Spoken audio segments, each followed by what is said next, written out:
Howdy folks, hope you're all having a good one, and welcome back to World of Warships with Rear Admiral Jingles. And today, before we start, I'm going to take a little bit longer than I feel most people normally do, taking a look at the team lineup while we're waiting for that battle countdown to expire and the game itself to start, because I feel that this is something that people often fail to pay proper attention to, instead just using that 30-second countdown timer to rush to the fridge and grab a drink before the game itself starts. And yes, I realise it's bugged.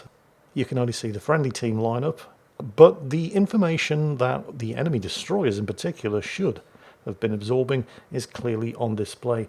I'm talking about the division that's going to be the star of today's game.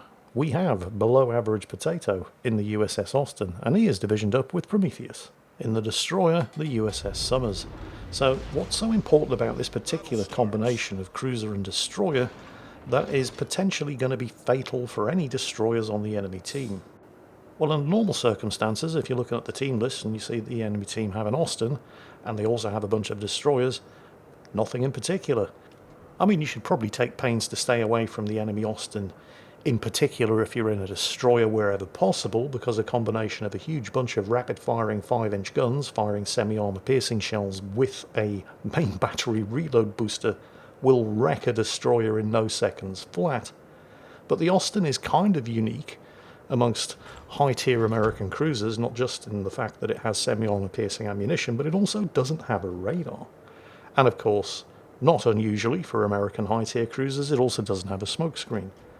But if you'd spent any time looking at the enemy team list prior to the battle actually starting, rather than using that 30 seconds to rush to the fridge and grab yourself a fresh drink, you would do well to ask yourself the question, particularly if you're in a destroyer, why is the Austin divisioned up with a destroyer? I mean, in this case, it's Prometheus and the USS Summers, but it doesn't really matter. Any American destroyer, in particular, because of the very, very long duration and wide covering smokescreen.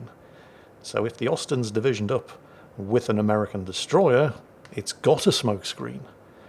And it doesn't need a radar, because it's got a destroyer to spot for it. Speaking of smokescreens, there it is.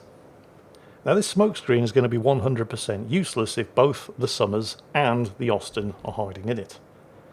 But that's not the plan. That's not why they've divisioned up together. That smokescreen is not for Prometheus. That's for below average Potato. Prometheus is just going to lay the smoke over as wide an area as possible, and it's going to hang around for nearly 2 minutes. 2 minutes in which Prometheus in the Summers is going to be scouting around, looking for targets for below average Potato to shoot at. And because smokescreens are torpedo magnets, and we are deliberately looking for enemy destroyers here, we know there's at least one of them in the cap circle at Charlie because somebody's flipping it, and there's a very suspicious looking smokescreen over there as well. There goes the Hydro. Got about a minute and a half remaining on that, which roughly ties in with the duration left on the smokescreen. So wow, look at that. It's almost as if they've practiced this and they're doing it on purpose. And if anybody had spent any time looking at the team list at the start of the battle, this really shouldn't be coming as a surprise to anybody. At the moment, no targets spotted. If you have a look at the map, you can see that Prometheus is just rounding the island and does not actually have line of sight at the moment, but he's about to start picking up targets. Oh, hello, an enemy carrier. Well, that's not our problem, too far away. Where, oh where, oh where are those enemy destroyers? Come out, wherever you are. There we go, there's one. Let's get that Halland. Reload booster active, shots out, semi-armor piercing loaded. Austin goes brrrrt of the Halland. He doesn't even stop to look, because cool ships don't look at explosions. The Halland is down, switches the guns to the Kitakazi, an extremely dangerous Tier 9 destroyer, by the way, except not anymore. There's the first blood, and the double strike, by the way. 2 destroyers nailed in less than a couple of seconds. Who could have seen that coming? Well, absolutely anybody, if they'd been looking at the team lineups before the game started. The Ohio over there saw it coming. He was paying attention to the team lineups at the start of the battle. That's him there in chat, by the way. You can all read. I don't need to repeat what he's saying. But he's right. He is. His destroyer escort just evaporated in a matter of seconds. And now, of course, Prometheus in the Summers doesn't have to worry about any destroyers intercepting him while he flips this cap circle. And, oh, hello, the cargo's having a go. Really? From directly ahead. All right, full speed ahead. Torpedoes didn't have time to arm. Not the greatest airdrop I've ever seen, but certainly not the worst either. So, yeah, now there's nothing to prevent Below Average Potato and Prometheus from flipping this cap circle. I mean, the cargo can spot them, but there's nobody left here to do anything about it. The Ohio's on the wrong side of an island. He can't shoot at anybody. The cargo doesn't appear to understand minimum torpedo arming distance. Oh, there's the smoke screen again. Ready to rinse and repeat already? Fair enough. I mean, I thought that Prometheus in the Summers would basically just sneak up to the Ohio, finish him off with torpedoes.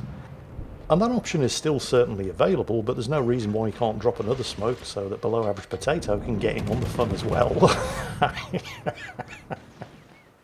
Also, have a look at the minimap, because the enemy carrier, the cargo, is just kind of sitting there. There he is, just a couple of kilometres off to the left of the Ohio.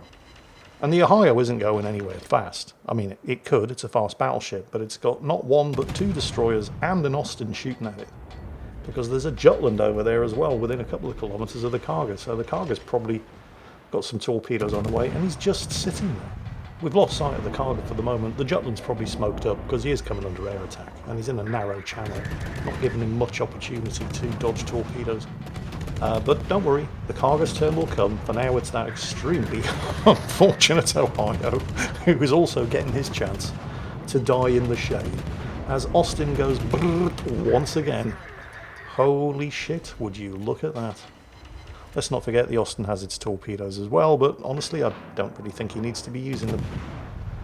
There are plenty of torpedoes heading in his direction anyway. Switch to the high explosive, get some fires set. It looks like the cargo is also enjoying his opportunity to star in a Jingles video. He didn't have an awful lot of health left when we panned the view over there and caught sight of him. Although he's not dead yet, but the Ohio very, very definitely is. Oh no, I spoke too soon. The cargo is dead. Finished off by the Grosser Kurfürst, with the Ohio joining him in very, very short order. And thus far, have only lost a single ship, and the Ohio is about to become enemy team victim number 5. He's blind firing again. Oh, and he scores some hits. Well, good for him. I mean, it's not much of a consolation prize, because there's no way he is surviving this. He's taking his time dying, though. There we go. Finished off by the Grosser Kurfürst secondaries. Yes, the Jutland looks like he ate a couple of torpedoes. He was in a very, very narrow channel there. Only a couple of kilometres away from the cargo. Oh, hello. The enemy team have just scored a kill. A little bit of hot, sweaty submarine on submarine action, which the friendly submarine is going to be very, very upset about in chat. As Below Average Potato apologises for the toxic division to the Ohio. What the hell was the Jutland playing at? You know, you only had like 3,000 health remaining. Why would you go out? Well, whatever. I suppose he thought he was going to get a torpedo kill on the Napoli, which would have been fine if he'd gotten a torpedo kill on the Napoli, but all he succeeded in doing was getting himself killed by the Napoli. And the Ohio, he's not angry at the Austin division. He's angry at the idiots on his team in the destroyers who didn't pay the same attention to the pre-battle team lineup that he did and figure out exactly what was going to happen if either the Austin or the Summers got spotted. Oh, and I don't know if you caught the complaint in chat from the friendly submarine who got torpedoed by the Emery? Not even a word. The enemy submarine. Which I'm not going to repeat because this is a family channel. Suffice to say that he's convinced the only way he could be torpedoed by another submarine is if the other submarine was hacking. First, that friendly submarine player has a startling lack of imagination if he doesn't understand that a submarine can actually get torpedoed by accident. Right? In this game at least. And in reality. Second, if he genuinely believes that he only got torpedoed because of a submarine hack, he's been spending way too much time on conspiracy theory websites, and he probably really does believe that the lizard people are out to get him personally, And third, and finally, and probably most importantly, if he's wasting everybody's time crying about it in battle chat, he's got the emotional temperament of a 4-year-old and probably wasn't much use to the team alive anyway. Meanwhile, despite the absolute rout that has occurred up at this side of the map, this is not a one-sided battle, because the exact opposite has been happening in the enemy team's favour down at the other end of the map in the southeast, where things have been going very, very badly for our team. Prometheus in the summers is flipping that central cap at Bravo. Below average Potato heading down to back him up and gain some mutual support as the enemy team equalise the kills by torpedoing and sinking the friendly Shimakaze, and they leave the Grosser Kerr first up in Cap Circle Charlie to deal with the enemy Napoli, who's still lurking over there to the north behind one or more of those islands. Well, I say they're leaving the Grosser Kerr first to deal with the Napoli. They probably should have communicated that to the Grosser Kerr first, because judging by the way he's heading, he doesn't appear to understand the assignment. Then again, the Napoli has not been particularly effective thus far. I mean, he's in a prime position to sweep around. Oh, as Prometheus gets the Bismarck. And below average Potato just keep looking around to see if the Napoli's making an appearance, and somebody on the team is saying, can you guys deal with that enemy cruiser up near Charlie? But, well, he doesn't appear to be doing anything useful. He's certainly not shooting at anybody. And there's a completely uncontested cap circle up there in the northeast that he is doing absolutely nothing about. So fine, as long as he's not doing anything dangerous, we could just leave him to it. Murphy's laws of combat apply. Never interrupt the enemy when they're making a mistake. Prometheus getting more torpedoes away. This is still actually fairly close. I mean, they no longer have the kill advantage, but they do still have the cap advantage. Thanks entirely to that enemy Napoli continuing to refuse to do anything useful. Oh, is that a smoke screen being laid? Does the Austin have its main battery reload booster primed and ready to go? I believe it does. He's about to pass in front of the smoke screen, and he's gone undetected, which means wherever that Napoli is, he doesn't even have line of sight. And long may that continue. Wait until he gets into the smoke, and that is about to be one extremely unfortunate enemy Minnesota. Oh, and check out those torpedo firing angles. They are amazing. Yes, the Austin does have torpedoes, with the exception of the German V-25 destroyer, but it's tier 2, so nobody cares. The Austin probably has the best torpedo firing angles in the game. Hydro pop, because there was an enemy destroyer spotted lurking around behind that extremely unfortunate and now very, very dead Minnesota. Oh, the Napoli just popped up. Remember, he spent the last, I don't know, 4 minutes, a couple of kilometres away from a completely undefended cap circle. And he went this way. Oh, here we go. Austin goes brrrrt.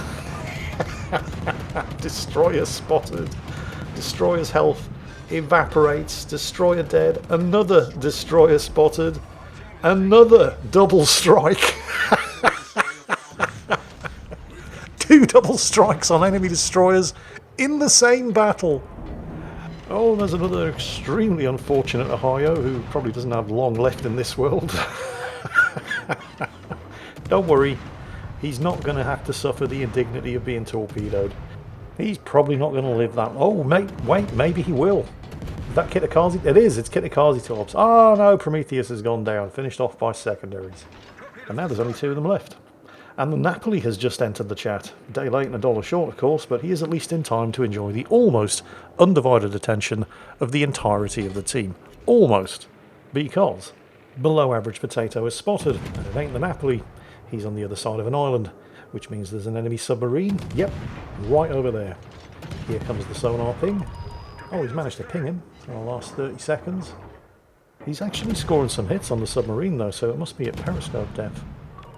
Managed to ping him again, although not in the same place, so it technically doesn't count as a double ping. He's mitigated the ping anyway, now that he's gone undetected, so submarine isn't going to be able to do it again, and he could go after the sub, but honestly, the team's at 970 points with 2 cap circles. Pop some torpedoes out because, hey, you never know, sometimes submarines run into torpedoes accidentally.